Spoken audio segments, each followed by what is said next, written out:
जय हिंद मेरे प्यारे साथियों। ये वीडियो मेनली उन बच्चों के लिए है जिनको गणित के प्रश्नों से डर लगता है। गणित के प्रश्न देखते ही दिमाग गुल गुल घूमने लगता है। तो मेरे बच्चे, आपको हम एक बात बता देते हैं, गणित के प्रश्नों को हल करने के लिए जितने बेसिक चीज की जरूरत पड़ती है उन सभी चीजों को अच्छे से आपको डिटेल्स में मैं सिखाऊंगा। जैसे आपको पता है कि जैसे बच्चे पढ़ाई शुरू करते हैं तो सबसे पहले नर्सरी में फिर 1 फिर 2 फिर 3 फिर 4 में जाना होता है। वैसे ही गणित का अपना एक नियम होता है कि सबसे पहले कुछ बेसिक चीज पता हो, फिर उससे ऊपर, फिर उससे ऊपर। तो यहाँ पर सभी शुरुआत की चीज को हम लोग सीखेंगे।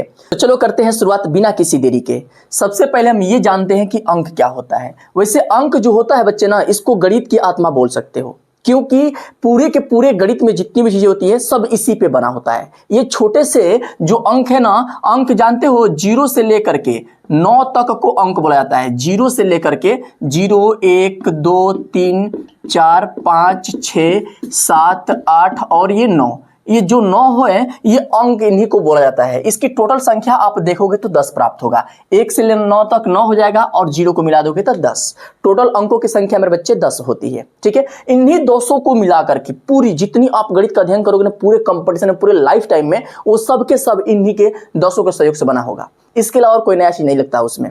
अब इन्हीं के संयोग से जो बनता है बच्चे, उसको बोलते हैं संख्या। अब ये संख्या क्या होता है, जैसे यहां पर अंक है, अंकों को मिला दोगे आपस में तो बन जाएगा संख्या।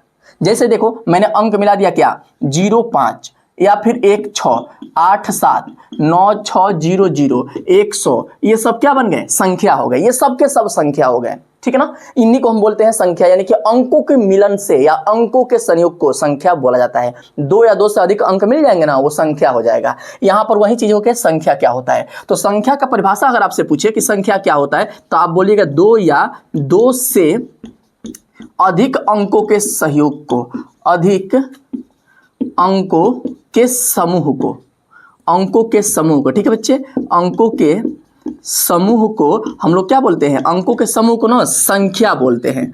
ये संख्या होती है जो, ये कितनी प्रकार की होती है इसको अभी थोड़े से आगे समझेंगे। पहले इसका एग्जाम्पल देखो। जैसे मैं लेता हूं 01 02 03 04 05 06, ऐसे बढ़ते बढ़ते जाएगा 10, फिर 12, फिर 100, फिर ये बढ़ते बढ़ते जाएगा 100, इसके आगे ऐसे बढ़ते बढ़ते बहुत दूर तक इन्फिनाइट चला जाएगा। ये इन्फिनाइट तक पहुंच जाएगा संख्या। हालांकि संख्या माइनस में भी आती है, -1, -02, -03, ऐसे बढ़ते बढ़ते ना ये इधर भी इन्फिनाइट तक चला जाता है। ये हमारी संख्या हो चुकी है। अब ये संख्या आप देख रहे हो, ये इन्फिनाइट इधर भी है, इन्फिनाइट इधर भी है। जब संख्या सारे मिक्सिंग समूह में आ गए हैं बच्चे, तो अब इन्हीं को थोड़ा सा हम लोग वर्गीकृत कर देते हैं, इनको अलग अलग भागों में बांट देते हैं। कैसे अलग अलग भागों में बांटना होगा, कितने भाग होंगे, आप ऐसे एग्जाम्पल समझ सकते हो। जैसे आप लोग स्कूल जब पढ़ने जाते हो तो आप लोग देखे होंगे कि सुबह के टाइम जब प्रेयर होता है तो सब बच्चों को एक साथ इकट्ठे भीड़ में खड़ा करा जाता है लाइन से। वो चाहे किसी क्लास का हो, चाहे उसका गुण क्वालिटी कुछ भी हो, सबको एक ही जगह इकट्ठे खड़ा करा जाता है। अब प्रेयर होने के बाद उनके गुण, उनके क्वालिटी, उनके क्लास के अनुसार अलग अलग क्लासों में भेज दिया जाता है।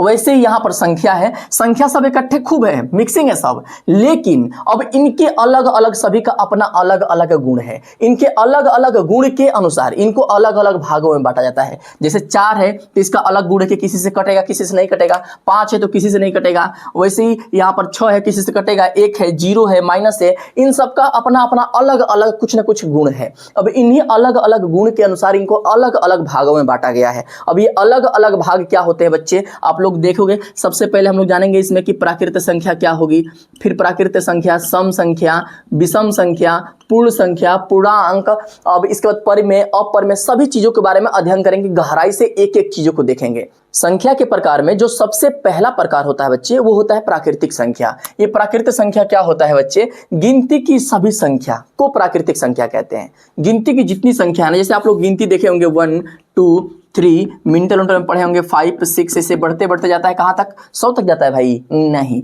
इनफाइनाइट तक जाता है, अनंत तक, 100 200 300 400 बहुत दूर तक जाता है। इसी को हम लोग बोलते हैं क्या भाई, प्राकृतिक संख्या। इसको आप परिभाषित कैसे लिखोगे, तो गिनती की सभी संख्या को, गिनती की सभी संख्या को, सभी संख्या को प्राकृत संख्या कहते हैं। ठीक है बच्चे, प्राकृत संख्या कहते हैं। अब इसके जो प्रकार है ना, ये इसके जो एग्जाम्पल है, प्रकार तो इसके नहीं होते, इसके एग्जाम्पल होते हैं। इसके एग्जाम्पल जो शुरू होता है वो 1 से शुरू होता है। सबसे पहला जो प्राकृतिक संख्या होता है मेरे बच्चे वो 1 होता है। आप लोग अगर इसको याद करना हो तो कैसे याद करोगे, आप ऐसे समझो। अगर मैं आपको बताऊं, आपको मैं ऐसे बताऊं कि आप किसी क्लास में जाओ और वहां पे संख्या की गिनती करो, तो आप गिनती कैसे करोगे? बच्चे बैठे रहेंगे, कुछ पीछे बैठा रहेगा, तो सबसे पहला शुरुआत गिनती का 1 से होता है। आप 1 बोलते हो, फिर 2 गिनते हो, फिर 3, फिर 4, फिर 5, फिर 6। ऐसा तो नहीं करते कि पहले 0 गिनते हो, फिर 1, फिर 2। ऐसा कोई नहीं करता। जो पहले पढ़ता है उसको 1, फिर 2, फिर 3 बोला जाता है। यानी कि गिनती जो होती है वो 1 से शुरू होती है। तो इसलिए प्राकृतिक संख्या जो शुरू होगा वो 1 से ही शुरू होगा। अब ये जाएगा कहां तक? तो इनफाइनाइट तक जाएगा। क्लियर बच्चे? ये हमारी प्राकृतिक संख्या हो गई। अब इसी के बाद अगला आता है पूर्ण संख्या। ये पूर्ण संख्या क्या होता है ना, जस्ट प्राकृतिक संख्या का थोड़ा सा अलग। क्या होता है भाई? तो जो प्राकृतिक संख्या है इसके पहले 0 आप ऐड कर दो तो पूर्ण संख्या बन जाएगा। प्राकृतिक संख्या में 0 को ऐड कर दो पहले। जैसे प्राकृतिक 1 से शुरू होता है, 1, 2, 3, 4, 5, 6, ये बढ़ते इनफिनिट तक जाता है। इसके पहले आप 0 ऐड कर दीजिएगा। ये आपका क्या बन जाएगा भाई? ये बन जाएगा आपका पूर्ण संख्या। ठीक है, इसको परिभाषित में कैसे लिखोगे? तो आप लिख देना प्राकृत संख्या के पहले, प्राकृत संख्या के साथ, प्राकृत संख्या के साथ 0 मिला दिया जाए। ठीक है, 0 मिला दिया जाए तो उसे क्या बोलते हैं? तो उसे पूर्ण संख्या बोलते हैं। ठीक है बच्चे, उसे पूर्ण संख्या कहते हैं। क्लियर है ना? ये इसका एग्जाम्पल रहा कि 0 से शुरू होगा, 0 से 1, 2, 3, 4, 5, 6, 7, 8, 9 इनफाइनाइट तक जाएगा। अब बच्चों के मन में एक डाउट रहता है भाई कि आप ये बताइए सर कि प्राकृतिक संख्या जो हमारी है वो 1 से शुरू हो रही है, 2, 3, 4 तक जा रही है, और पूर्ण भी 1, 2, 3, 4 से जा रहा है, थोड़ा सा इसमें 0 एक्स्ट्रा ऐड कर दिया गया है। तो अगर कहीं पे ऐसा दे दे कि 5 हमसे पूछ दे कि ये प्राकृतिक है कि पूर्ण है, तो मेरे भाई जो 5 आएगा ना वो पूर्ण संख्या के अंदर में आ रहा है, और 5 जो है वो प्राकृतिक संख्या के अंदर में आ रहा है, दोनों के अंतर्गत आ रहा है। तो ये दोनों ही है, पूर्ण संख्या भी आप बोल सकते हो और प्राकृतिक संख्या भी बोल सकते हो, 5 को, इसमें कोई डाउट नहीं है। अब वहीं एक पूछेगा प्राकृतिक है कि पूर्ण है, तो भाई प्राकृतिक और पूर्ण दोनों के एग्जाम्पल में है, तो ये दोनों बोला जाएगा। अब आपसे 0 पूछेगा कि 0 प्राकृतिक संख्या है या पूर्ण संख्या है, तो भाई 0 जो हमारी होगी ना वो एक पूर्ण संख्या है, 0 प्राकृतिक संख्या नहीं हो सकती है। क्लियर है बच्चे?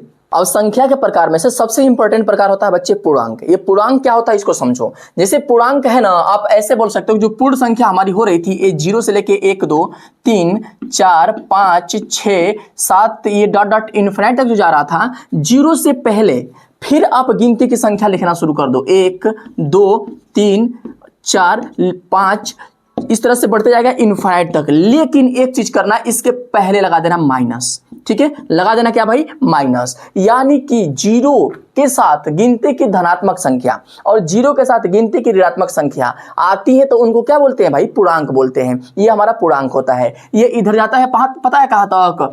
इनफाइनाइट तक, सबसे बढ़िया तक। सबसे बढ़िया कौन संख्या होगी भाई, बता सकते हैं आप? इसमें जाएगा लाख, करोड़, अरब, खरब, ओकरा आगे नील, पद्म, शंख, महाशंख तक जाओगे आप तो उसके आगे सबसे बड़का कुछ संख्या होगा ना, तो सबसे बड़का संख्या कितना होगा बता पाओगे? कभी नहीं बता पाओगे। जिसके बारे में नहीं पता होता, जिस बड़ी संख्या के बारे में, उस बड़ी संख्या को हम लोग बोलते हैं अनंत। ठीक है, और सबसे छोटी संख्या जो होती है उसके बारे में भी नहीं पता है तो उसको भी बोलते हैं अनंत, लेकिन माइनस के अनंत, माइनस के इन्फिनिटिव। ठीक है बच्चे, तो इसकी परिभाषा में आप क्या लिखोगे कि 0 के साथ, ठीक है ना, 0 के साथ गिनती की धनात्मक तथा ऋणात्मक संख्या, गिनती की धनात्मक, देखो गिनती की धनात्मक है ना इधर और गिनती की ऋणात्मक है ना इधर, तो गिनती की धनात्मक तथा ऋणात्मक संख्या को क्या बोलते हैं भाई? ऋणात्मक संख्या को पूर्णांक बोलते हैं। ठीक है बच्चे, पूर्णांक कहते हैं, पूर्णांक कहते हैं। इसका ये एग्जाम्पल है, ठीक है ना, इसका ये एग्जाम्पल है, आप इसको समझ सकते हो अच्छे से। अब इसके बाद आप समझो सम संख्या क्या होता है। सम संख्या का नाम तो आप लोग सुने ही होंगे कि सम संख्या क्या होता है, विषम संख्या क्या होता है। वैसे आप इन सभी संख्याओं के बारे में कहीं ना कहीं परिभाषा सुने या पढ़े होंगे, लेकिन अभी इसके बाद ना मैं परिभाषा बताने के बाद आपको मैं कुछ बीच बीच में क्वेश्चन बताऊंगा जो बहुत इंपॉर्टेंट होगा, जिसके बारे में आप शायद ही जानते होंगे। ठीक है ना, तो इसके बीच में बहुत उसके रहस्यमय चीजों को भी बीच बीच में देखते रहेंगे हम लोग। अब अगला हमारा सम संख्या है। ये सम संख्या क्या होता होता है, आप लोग ऐसे देखे होंगे कि जो संख्या 2, 4, 6, 8, 10 ये डॉट डॉट इनफिनिट तक जाएगी वो सम संख्या हो जाएगी। यानी कि जो संख्या 2 से भाग देने पे पूरा पूरा विभाजित हो जाती है वो सम संख्या कहा जाता है। क्लियर बच्चे? लेकिन आप इससे 2 से भाग देकर अगर मान लो कौन बड़ा संख्या दे दिया 8, 6, 4, 3, 2, 9, अब आपसे मैं पूछूं कि सम संख्या है कि विषम संख्या है, आप भाग देकर अगर टेस्ट करोगे तो आपको टाइम ज्यादा लग जाएगा। इसके लिए आप भाग देकर मत टेस्ट करिएगा, आप ऐसे सिंपल पकड़िएगा ना कि इकाई अंक, जिसका भी इकाई अंक, इकाई जो अंक है मेरे बच्चे, वह इकाई अंक अगर 0 हो गया या फिर 2 हो गया या फिर 4 हो गया या फिर 6 हो गया या फिर 8 हो गया, इनमें से कोई भी इकाई वाला अंक आ गया किसी संख्या का इकाई अंक, तो वह संख्या आपका हो जाएगा सम संख्या। जैसे मैं आपको एग्जांपल लेता हूं, यहां पर इकाई अंक क्या है भाई 9 है, 9 है, इसका मतलब यह कि सम संख्या नहीं होगा, ये विषम संख्या होगा, ये 2 से कटेगा ही नहीं, कतई नहीं कट सकता है। अगर इसके पीछे अगर यहाँ पर 8 कर दे अब ये सम संख्या हो जाएगा। जैसे एग्जाम्पल लो 4, 6 है, ये आपका सम संख्या क्योंकि इकाई अंक पे 6 आ गया है। आप 9, 0 ले लोगे, ये भी आपका सम संख्या ही होगा क्योंकि इकाई अंक पे 0 आ गया है। जिसके इकाई मतलब पीछे वाला अंक, इकाई मतलब क्या होता है मेरे बच्चे, पीछे वाला अंक, अंतिम अंक पे 0, 2, 4, 6, 8 इनमें से कोई भी एक आ गया तो वह सम संख्या होगा, अगर इनमें से कोई नहीं आया तो वह सम संख्या नहीं होगा। क्लियर है ना? अब वैसे ही विषम संख्या पे आ जाओ, वैसे सम संख्या में आपका एक प्रश्न आता है कि सबसे छोटी सम संख्या क्या होगी, तो मेरे बच्चे सबसे छोटी सम संख्या जो बनती है वो होती है 2, और सबसे बड़ी सम संख्या क्या होगी, तो सबसे बड़ी सम संख्या हमको पता नहीं है, ये इनफाइनाइट होता है। कभी भी संख्या के बारे में सबसे बड़ी संख्या पूछे ना, सबसे बड़ी संख्या पूछे तो वो इनफाइनाइट बोलिएगा, सबसे छोटी संख्या में कुछ अलग अलग होता है, लेकिन सबसे बड़ी संख्या सबका इनफाइनाइट ही प्राप्त होता है। ठीक है बच्चे? अब ये विषम संख्या क्या होगा, तो विषम संख्या में भी वही, जो संख्या 2 से भाग देने पर पूरा पूरा न कटे, अब पूरा पूरा नहीं कटे तो भाग देने में टाइम ज्यादा लग जाएगा। तो इसका ट्रिक कैसे पहचानोगे भाई, तो इकाई अंक मेरे बच्चे क्या होगा ना कि 1 हो जाएगा, 3 हो जाएगा, 5 हो जाएगा, 7 हो जाएगा या फिर 9 हो जाएगा, इनमें से कुछ भी आ गया इकाई अंक पर तो वह संख्या आपका हो जाएगा विषम संख्या। ठीक है ना? तो आप इसकी परिभाषा लिख सकते हो कि जो संख्या 2 से भाग देने पर पूरा पूरा न कटे, जो संख्या 2 से भाग देने पर, 2 से भाग देने पर पूरा पूरा विभाजित ना हो। ठीक है ना? पूरा पूरा विभाजित न हो, उसे हम लोग क्या कहते हैं भाई, उसे हम लोग बोलते हैं विषम संख्या। और जो संख्या 2 से भाग देने पे पूरा पूरा विभाजित हो जाए उसे हम लोग क्या बोलते हैं, सम संख्या। पूरा पूरा कट गया तो सम, पूरा पूरा नहीं कटा तो विषम। ठीक है ना? वैसे पहचानने का तरीका ये होगा कि इकाई अंक पे 1, 3, 4, 7 होंगे, वो आपका विषम संख्या में आएगा। इसका एग्जाम्पल आप देख सकते हो मेरे भाई, जैसे बोलू 7, 3, 1, ये आपका विषम संख्या है। कैसे पता, बस सिंपल सा, अंतिम अंक देखो 1 आ गया ना, विषम संख्या, 2, 7, 9, ये आपका सम है कि विषम है भाई, विषम होगा। अंतिम अंक आपका 9 आ गया ना, विषम होगा। जिसके अंतिम अंक में इन पांचों में से कोई आ गया वही संख्या आपका विषम संख्या बोला जाएगा। क्लियर बच्चे? मुझे उम्मीद है कि आप बहुत अच्छे से, बहुत प्यार से इसको सीख रहे होंगे। तो मेरे बच्चे अभी तक आप मेरे चैनल को सब्सक्राइब नहीं किए हो तो सब्सक्राइब कर दो, वीडियो को लाइक कर दो। आपके लाइक करने से आपका पैसा घट नहीं जाएगा और लाइक करने से मेरे को पैसा भी नहीं मिलेगा, लेकिन थोड़ा सा मुझे एक मोटिवेशन मिलेगा, मुझे एक अंदर से एनर्जी मिलेगी कि हाँ बच्चे मेरे मेहनत को, मेरे पढ़ाई हुई चीजों को पसंद कर रहे हैं, जिससे मैं और आगे भी अच्छे से मेहनत कर सकूंगा। ठीक है बच्चे? तब इसका अगला पार्ट देखो बच्चे, भाज्य संख्या और अभाज्य संख्या क्या होती है। इन दोनों में कुछ ज्यादा का अंतर नहीं था, बस थोड़ा थोड़ा का अंतर होता है। वो क्या होता है मेरे भाई, आप ऐसे समझो कि जैसे मानो कि यहाँ पर 4 दे दिया, 6 दे दिया, 8 दे दिया, 10 दे दिया, चाहे बहुत दूर तक इनफिनिट तक संख्या जा रही है। इस भाज्य संख्या में ना, भाज्य संख्या को यौगिक संख्या भी बोला जाता है, ये बात ध्यान रखिएगा, कहीं कहीं यौगिक संख्या का प्रयोग करता है तो भाज्य को यौगिक भी बोला जाता है, ये बात ध्यान में बैठा लीजिएगा। अब देखो बच्चे क्या होता है भाज्य संख्या, तो किसी संख्या का आप गुणनखंड करोगे तो उस संख्या का आपको 3 अलग अलग अभाज्य गुणनखंड मिलेंगे। मतलब आप ऐसे समझो कि जो भी कोई संख्या दिया है ना, वह संख्या 1 से कटेगा, खुद से कटेगा, इसके अलावा कोई तीसरी संख्या से भी कट रहा होगा। जैसे 4 है, 4 आपका क्या होगा बच्चे, 4 आपका 1 से कटेगा ही कटेगा, 2 से भी कटेगा, इसके अलावा 4 से भी कटेगा। इसके 3 अलग अलग संख्या कटा रहे हैं कि भाज्य में आएगा। जिस संख्या को आप देखोगे तो वह 1 से कटेगा, स्वयं से कटेगा, इसके अलावा कोई और भी संख्या होगी जो उसको कटा रही होगी। जैसे 6 है तो 2 से भी कटेगा, 3 से भी कटेगा, तो इसके अलावा एक और खुद के अलावा 2 और अलग अलग संख्या जो इसको कटा रही है, तो ये भाज्य संख्या के अंतर्गत आएगा। ठीक है ना? 8 है तो वो भी 1 से कटेगा, 8 से कटेगा, इसके अलावा कोई और संख्या जो इसको कटा सकती है, हाँ भाई 2 कटा सकती है, 4 भी कटा सकती है, तो ये भाज्य में आएगा। अब वैसे ही 10 है, 1 से भी कटेगा, 10 से कटेगा, इसके अलावा कोई और संख्या जो कटा सके इसको, हाँ भाई 2 से भी कट जाएगा, 5 से भी कट जाएगा, ये भी आपका भाज्य संख्या के अंतर्गत आएगा। ठीक है बच्चे? ये भी भाज्य संख्या हो गया। इसकी परिभाषा आप आप लिखना होता है ऐसे लिख देना कि जो संख्या एक और स्वयं के अलावा, जो संख्या एक और स्वयं के अलावा किसी तीसरी संख्या से विभाजित हो, किसी तीसरी संख्या से विभाजित हो, उसे क्या बोलते हैं भाई? उससे हम लोग बोलते हैं भाज्य संख्या। इसके ये एग्जाम्पल हो गए। अच्छा, इसमें एक और प्रश्न पूछता है बच्चों से कि सबसे छोटी भाज्य संख्या क्या होती है, और बहुत बच्चे इसका आंसर मार देते हैं 2, जो कि है गलत। सबसे छोटी भाज्य संख्या भाई कतई 2 नहीं होती है। क्यों नहीं होती है? आप खुद देखो इसको। आपको भाज्य संख्या की परिभाषा क्या बोला है? जो संख्या एक और स्वयं के अलावा किसी तीसरी संख्या से कटना चाहिए। तो 2 हमारा एक से कटेगा, स्वयं से भी कटेगा।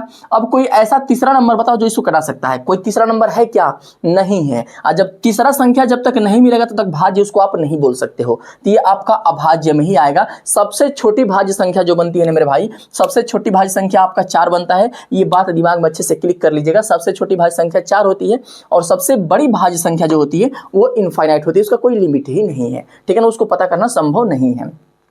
अब वैसे ही अभाज्य को देखो, इसको कैसे पता करोगे? अभाज्य को ना ऋण संख्या भी बोला जाता है। अभाज्य संख्या को ऋण संख्या। इसमें ना बस थोड़ा सा आपको कर देना क्या होगा कि जो संख्या एक से कटे और स्वयं से कटे, इसके अलावा किसी तीसरी संख्या से विभाजित न हो। जैसे 2 ले लेते हैं, 3 ले लेते हैं, 5 ले लेते हैं, 7 ले लेते हैं, और 9 को नहीं लेंगे। कुछ बच्चे 9 भी मार देते हैं आपके अभाज्य में। 9 अभाज्य नहीं होगा मेरे बच्चे, 9 भाज्य में आएगा। 11 हो जाएगा, 13 हो जाएगा, फिर कौन सा 15 नहीं होगा, 17 हो जाएगा, 19 हो जाएगा। मतलब ऐसी संख्या होनी चाहिए जो केवल और केवल खुद से कटे, और किससे कटे मेरे बच्चे? जो केवल और केवल खुद से और एक से कटे, इसके अलावा किसी और संख्या से विभाजित। इनको आप कटा के भी देख सकते हो। जो 2 है हमारा वो 1 से कट रहा है, 2 से कट रहा है। इसके अलावा कोई तीसरी संख्या है जो कटा सकती है? नहीं भाई, ऐसा नहीं है। 3 हमारा जो है वो 1 से कट रहा है और 3 से कट रहा है। और कोई संख्या है जो कटा सकती है? नहीं कटा सकती है।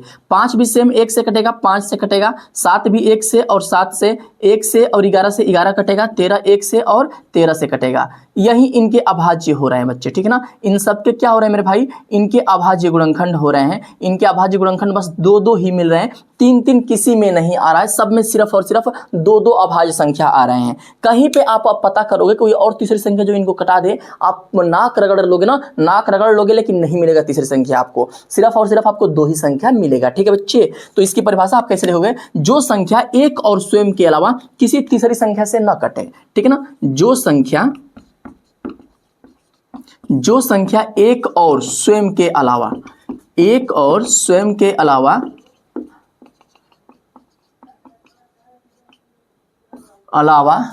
किसी तीसरी संख्या से विभाजित, किसी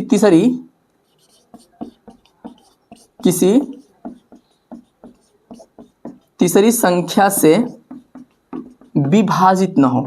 ठीक है बच्चे, किसी तीसरी संख्या से विभाजित न हो, उसे हम लोग क्या बोलते हैं? उसे ही बोलते हैं अभाज्य संख्या। अच्छा, अभाज्य संख्या में एक प्रश्न आता है, बच्चे यहाँ पर भी अब गलती करते हैं। जानते हो क्या गलती करते हैं? बोलता है कि सबसे छोटी अभाज्य संख्या क्या होगी, और बच्चे मारते हैं 1। भाई सबसे छोटी अभाज्य संख्या 1 हो ही नहीं सकती है। सबसे छोटी अभाज्य संख्या आपकी 2 होती है मेरे बच्चे। सबसे छोटी अभाज्य संख्या क्या होती है? 2 होती है। क्लियर है बच्चे?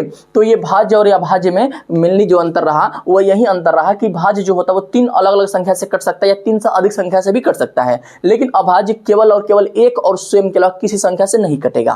क्लियर बच्चे? मेरे भाई अभाज्य संख्या के 2 और अलग अलग प्रकार होते हैं जिनमें बच्चे अक्सर कंफ्यूज होते रहते हैं, लेकिन आप अब कंफ्यूज मत होना, समझो ध्यान से। सह अभाज्य संख्या क्या होती है ना, ऐसी संख्या निकालो, सह अभाज्य संख्या के लिए ऐसी 2 संख्या निकालो जिनका मौसा पर केवल और केवल 1 हो रहा हो। कोई भी 2 संख्या ले लो जिनका मौसा पर 1 होगा, उनको सह अभाज्य संख्या आप बोल सकते। जैसे एग्जांपल देखो आप, अगर मैं यहां पर ले लेता हूं 16 और ले लेता हूं मैं 19, तो इनका मौसा पर क्या निकलेगा भाई? इनका अगर आप मौसा पर निकालने की कोशिश करोगे तो आप देखोगे ऐसे मौसा पर निकाल ले, तो आप लोग 16 को बाहर कर दो, इसको अंदर कर दो। अब यहाँ पर 16 का में 16 यहाँ पर 3 बच जाएगा, फिर 3 से भाग देंगे 16 में तो 3 5 15, 1 बचेगा, और 1 से भाग देंगे फिर 3 में तो 3 बार जाएगा, ये कट जाएगा, सब खत्म हो जाएगा। लास्ट में सब खत्म हो गया, और इसको कटाया कौन है भाई? तो 1 कटाया है। जब सबको लास्ट में 1 कटाता है तो इसका मतलब ये होता है कि वही मौसा पर, जो सबको कटाया लास्ट में वही उसका मौसा पर। तो 1 कटाया तो मौसा पर 1 बनेगा। तो इन दोनों का 16 और 19 का मौसा पर मेरे बच्चे क्या हो रहा है ना, इसका जो HCF हो रहा है वह HCF कितना बन रहा है? 1 बन रहा है। तो यह आपका सह अभाज्य संख्या होगा। अब किसी बच्चे के मन में डाउट होगा कि सर ये तो अभाज्य संख्या की बात कर रहा है यहाँ पर, और आप यहाँ पे भाज्य संख्या क्यों ले लिए हो? मेरे भाई आप भाज्य लो या अभाज्य लो, उससे फर्क नहीं पड़ता है। बस फर्क इस बात से पड़ता है सहअभाज्य के लिए कि वहां पर आपका मौसम पर एक होना चाहिए, सिर्फ मौसम पर एक। यहाँ पर अभाज्य लिखा तो ये मत सोचिए कि दोनों के दोनों अभाज्य ही होंगे, ऐसा नहीं है। वहां पर एक अभाज्य एक भाज्य चाहे कुछ भी हो, बस ऐसा समझना कि इनका मौसम पर निकाले तो मौसम पर एक आना चाहिए। जैसे एक और एग्जाम्पल ले लो, जैसे मैं यहाँ पर 3 और 4, 3 अभाज्य है 4 भाज्य है, लेकिन इनका मौसम पर जो निकालोगे बच्चा ना, तो इसका जो HCF बनता है, HCF इनका हमेशा 1 बनता है, यानी कि ये भी क्या हो जाएगा, सहअभाज्य संख्या हो जाएगा। आप इसको ऐसे लिख सकते हो कि ऐसी दो प्राकृतिक संख्या जिनका मौसम पर 1 प्राप्त होता है उसे सहअभाज्य संख्या कहते हैं, ठीक है ना। ऐसी दो प्राकृतिक संख्या, दो प्राकृत संख्या जिनका मौसम पर, ठीक है बच्चे, जिनका मौसम पर 1 होना चाहिए। मौसम पर कितना होगा मेरे भाई, मौसम पर 1 हो तो उसे हम लोग क्या कहते हैं भाई, उसे हम लोग बोलते हैं सहअभाज्य संख्या। सहअभाज्य संख्या उसको बोला जाता है, ठीक है बच्चे, सहअभाज्य संख्या कहते हैं। ये हो गया आपका सहअभाज्य संख्या, इसके एग्जाम्पल हो गए। अब वैसे ही आप एक और संख्या ले सकते हो, जुड़वा भाज्य संख्या। अब ये क्या होता है भाई, जुड़वा भाज्य, ये भी अभाज्य के ही प्रकार है। इसको कैसे पहचानोगे, तो भाई ऐसी कोई दो संख्या लो, कोई भी ऐसी दो लगातार अभाज्य संख्या लो जिनके बीच में एक भाज्य संख्या प्राप्त हो।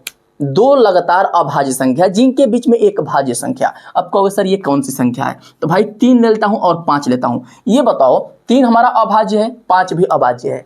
अब दोनों के बीच में एक आपको आता है भाज्य संख्या 4, ठीक।